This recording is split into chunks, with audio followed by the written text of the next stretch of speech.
Hey everyone, so in this series of videos I'm talking about 14 layers of strategy as applied to river flows in U. And in general on this channel I hope to empower you to advance at the piano with maximum efficiency, quality, and independence through strategy and mindset. And as I said in previous videos in this series, I typically will talk about dozens or even hundreds of different layers of strategies in my teaching, but I've just arbitrarily chosen 14 layers for the sake of an extended example. This is just one of probably an infinite number of different ways that you can layer different strategies on top of each other to greatly improve your piano progress. And the general thinking behind this is that we have tons of independently strong layers of methods, like concepts, strategies, tactics, whatever it is that you want to call them. And, we're putting them one on top of the other. All of them are working on their own, and then they're amplifying each other's effects rather than just using them as isolated tips and tricks. So, anyway, so far, let's come over here for a second. We have separate hands, slow, observant, and to quality. And also for that first layer, and the second one, we went super small, right? So basically, like from the beginning, we're just trying to mainly just practice separate hands, do them slowly to quality. I think last time I didn't even do left hand, but I'll probably just do some of that today. And then this time, let's see. I think I want to talk about an overlapping note, right? So, and this is just the general idea of when people practice a page, they stop before they go to the next page much of the time. When people practice a line, they tend to stop before they go to the next line much of the time. Any kind of section. It's just kind of human nature. Like people will just not pay, like it's just because of the way that things visually look. They don't react quickly enough. They don't think to practice those little transitional areas. So I think in bringing up the music, it's kind of easy to see. I guess I can just erase this stuff from last time. That, for instance, if I'm a beginner and let's say that I were to play this part over here, right? And I want to go on to the next line.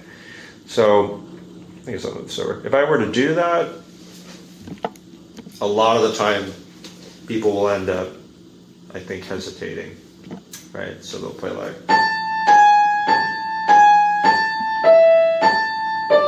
probably here. And then they'll go like, oh yeah, that's an A. And then they'll play the A, right? So instead of actually looking ahead and remembering what that, so of course there's the mindset part of actually just looking ahead and preparing yourself in advance for things, but but then there's the actual just like practicing playing to that spot. So if I actually had practiced playing all the way through, I guess I'll just do like a little example here. I'll keep the music larger so that you can just kind of see where I'm going here.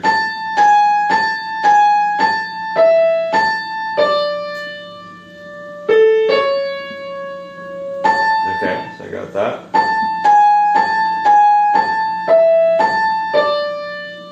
And then maybe once more.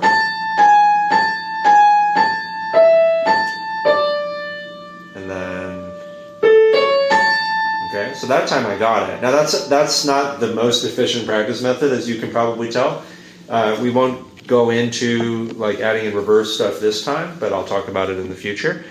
And then the same thing with like an entire page or something too. It's very, very typical if you're practicing like this part, let's say, to then hesitate before the next page, right before you get there. So, for instance, it may be that people are practicing. Let me do this part a little bit bigger.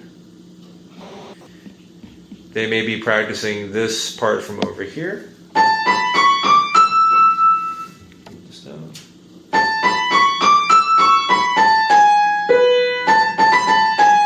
Right? So let's say even that's going pretty well. Right? So they're playing this part. And then again, like maybe they're not reacting to the fact that this is an A. quickly enough. So it's always a good idea to try to link that in. You know, if we, for instance, like this part, this, yeah, always a good idea to include the first note of the following page, the following line, the following section. And this will end up resulting in overlap if we do it correctly. So, for instance, let's say that we were to practice this part, right? This is already, maybe we're doing a slow section. By the way, when I say slow, if you can play it up to speed like the way I was just doing, then you can go ahead and do that probably. But, you know, you play it as slow as needed in order to maintain a high quality. So, let's say I'm practicing this part here. Okay, so I'm doing... And, okay, it seems reasonably good. So now I want to include this next note though, because otherwise in the future, it's very possible that I may be hesitating, right, before I go on to before I go on to the next measure. So, let's try that again.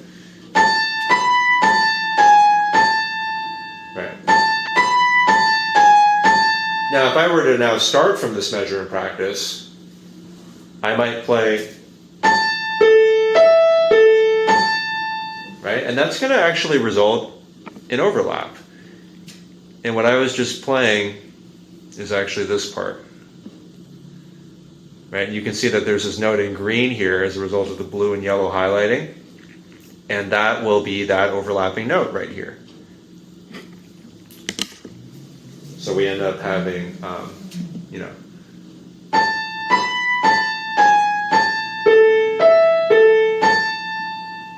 right? So we have this point of overlap here. I guess the arrow's a tiny bit offset. And it will make it much more likely that I can transition smoothly into this area as a result. So, and if you do this right, there should be, you know, many different points of overlap in your practice. So, for instance, I don't know if I can erase this any smaller. I'll just kind of redo it. So we got this yellow, and then we have this blue here. So this results in overlap. And then of course, like, let's say that I were to practice like this next part over here. It's going to result, of course, in purple, right? This point of overlap, this is a point of overlap. So, yeah, so I hope that that's helpful. Now we have, in addition to these two layers here, an additional one. And we're going to say overlapping note.